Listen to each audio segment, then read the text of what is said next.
نحمده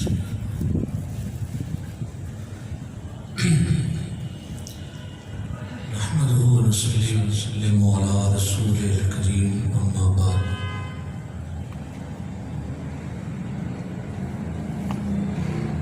صدق أعوذ بالله من الشيطان الرجيم بسم الله الرحمن الرحيم فلنحيينه حياة طيبة صدق الله العظيم صلوا على الحبيب الصلاة والسلام عليك يا رسول الله وعلى آلك وأصحابك يا حبيب الله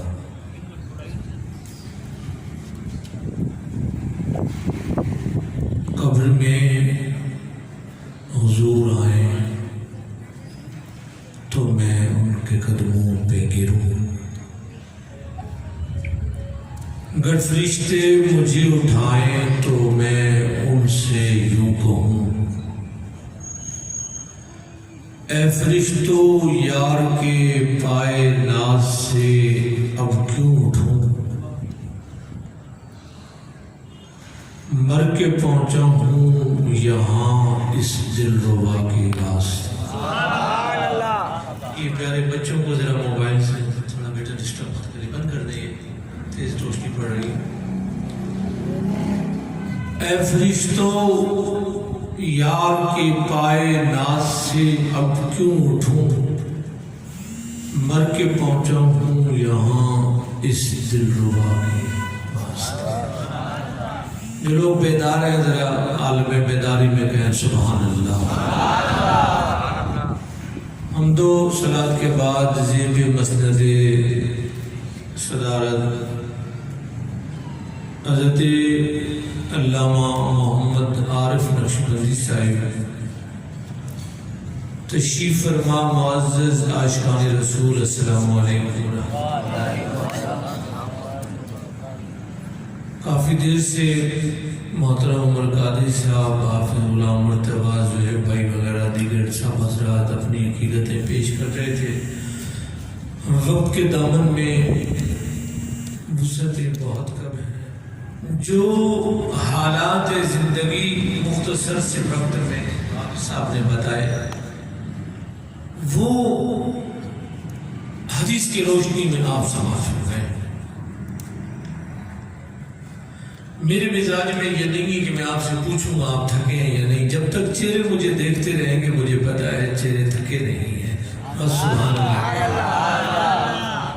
یہ چہرہ بہت بڑی کتاب ہے، پڑھنے والا ہونا چاہیے۔ حضور نے فرمایا کما تعیشون تموتون،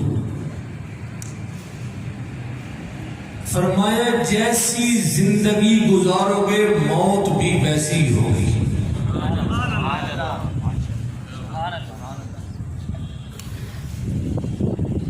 غور نہیں فرمایا آپ نے، اس لیے آہستہ بولے ہیں آپ، ذرا زور سے سنا۔ جو حضرات اوپر بیٹھے ہیں بھلے بیٹھے رہیں، ایس او پیز کے تحت بیٹھے ہیں، سبحان اللہ کہنے کی کوئی ایس او پیز نہیں ہے، سارے کہیں ذرا سبحان اللہ۔ اور آج ہم یہاں جمع بھی اس لیے ہوئے کہ کوئی منہ سے بولے تو مرحوم کو قبر میں اس کا ثواب ملے۔ آپ جتنی بار سبحان اللہ کہیں گے آپ کو بھی نیکیاں ملیں گی، اور جس کے چیلم میں آپ آئے ہیں ان کی قبر پر بھی نور برستا رہے گا۔ حضور نے فرمایا کما تعیشون تموتون کما تموتون تبعثون، فرمایا جیسی زندگی گزارو گے، بس میرے ساتھ جڑے رہیے، میں حدیث آپ کے سامنے اس کی وضاحت کر کے جا رہا ہوں۔ فرمایا جیسی زندگی گزارو گے موت بھی ویسی ہی آئے گی۔ زندگی جوئے خانے میں گزارو گے تو موت بھی جوئے کے اڈے پہ آئے گی۔ شراب و کباب کی رقص و سرور کی مجالس میں جب زندگی گزارو گے تو موت بھی ایسی ہی آئے گی۔ حضور کے فرمان کے برحق اور حضور کے فرمان عالی شان کی بالکل من و عن محمد طارق صاحب کے کی زندگی حضور نے فرمایا جیسی زندگی گزارو گے موت بھی ویسی ہی آئے گی۔ اس طرح بیٹھ کے حافظ محمد طارق کو مبارکباد پیش کر رہا ہوں کہ تم نے زندگی قرآن پڑھتے پڑھتے گزاری ہے، موت بھی تمہیں قرآن پڑھتے پڑھتے نصیب۔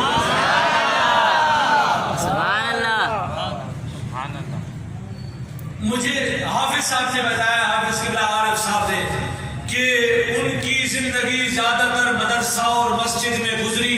مدرسے اور مسجد میں جس کی زندگی گزرتی ہے وہ کوئی کھیل نہیں کھیلتا، وہ صبح و شام قرآن کی تلاوت کیا کرتا ہے۔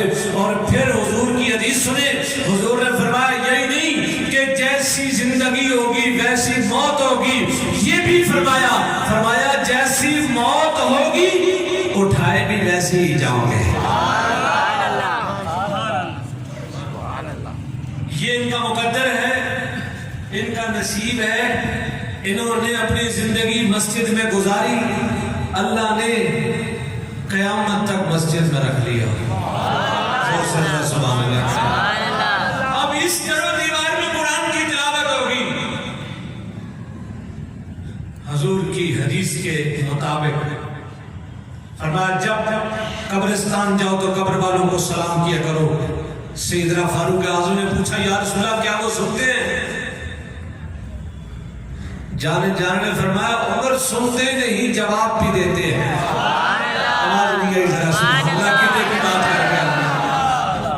سنتے نہیں جواب بھی دیتے ہیں، تمہیں شعور نہیں۔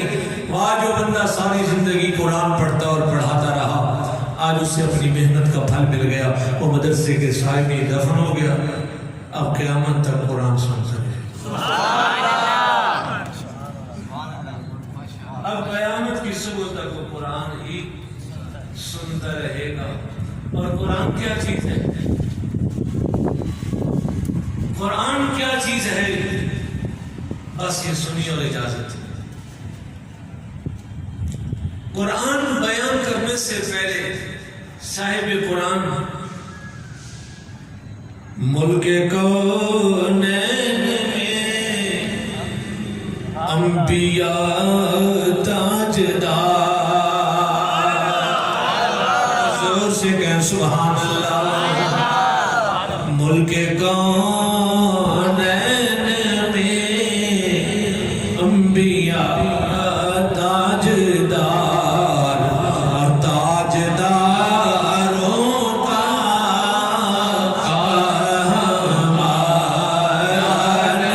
بے شک یہ تاجداروں کا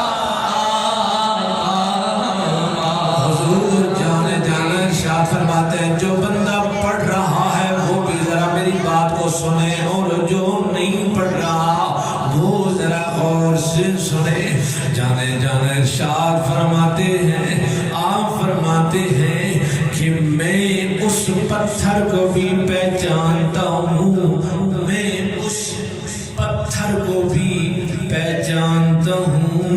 کس پتھر کو؟ سونے آپ فرماتے ہیں اسے جو میری ولادت سے پہلے جب میں ماں کے پیٹ میں تھا، جو پتھر میری ماں کو سلام کرتے تھے میں انہیں بھی وہ نبی پتھروں کو پہچانتے، غلاموں کو کیوں نہیں پہچانیں گے؟ کون دے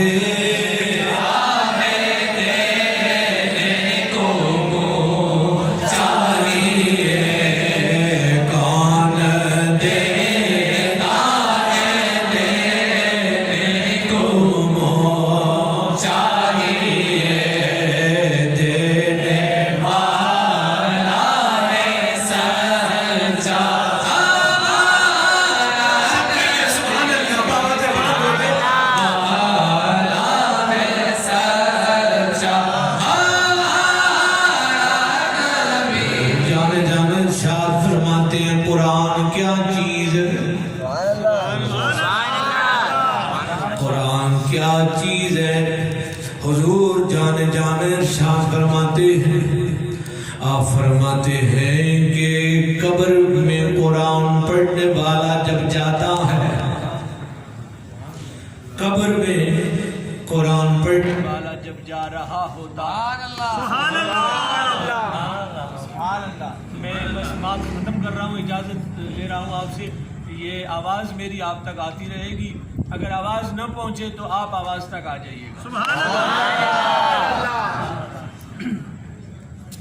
جہاں ارشاد فرماتے ہیں کہ قبر میں جانے والا، قرآن پڑھنے والا اگر اٹھتا ہے، فرشتے قبر میں آ کے سوال کرتے ہیں من ربوں کا، سبحان اللہ، من ربوں کا، فرشتے اور بیچ میں اس بندے کے قرآن حائل ہو، بندے اور فرشتے کے بیچ میں قرآن جسے اللہ نے زبان دی ہے وہ ذرا ضرور بولے، قرآن بیچ میں حائل ہے۔ اس نے کہا ماں دینوں کا، قرآن بیچ میں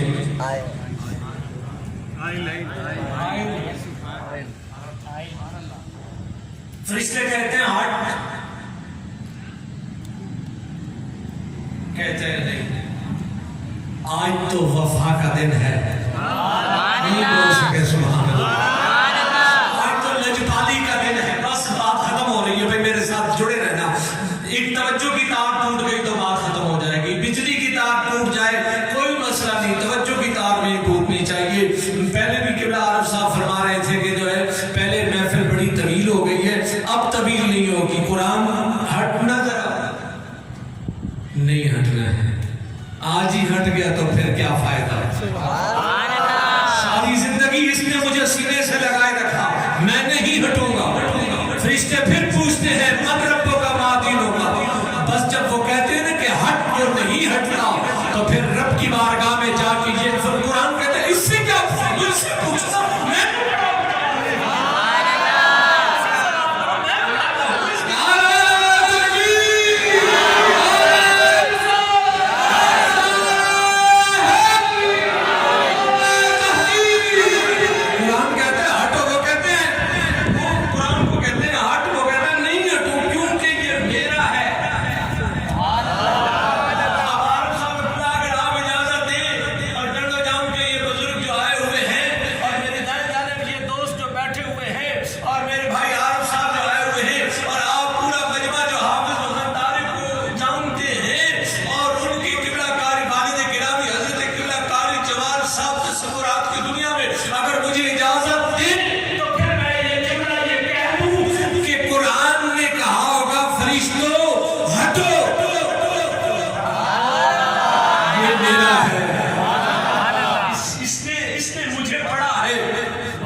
وفا کا رشتہ قائم کیا ہے، اس نے جزدان میں بند کر کے خالی اگربتیاں نہیں دکھائیں، تراویح میں قرآن پڑھا ہے، سبحان اللہ کہہ رہے ہیں، اس نے خالی تعویذ نہیں لکھے مجھ سے، آفندی ٹاؤن کے بچے کو قرآن کی تلاوت سکھایا۔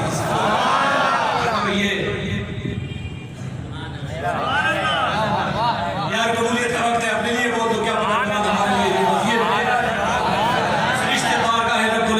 بات ختم ہو رہی ہے۔ میں 12:25 میں 15 منٹ لے گیا ہوں، بہت ٹائم ہو گیا ہے، بس بات ختم ہو گئی ہے۔ 25 سے 27 کے اندر بس جا رہا ہوں، یہ کہہ کے کہ فرشتے گئے رب کی حضور اور کہا کہ مولا یہ امتحان نہیں لینے دیتا، تو پھر کیا کہتے ہیں کہ یہ کہتے ہیں کہ مجھ سے پوچھو یہ میرا ہے، سبحان اللہ۔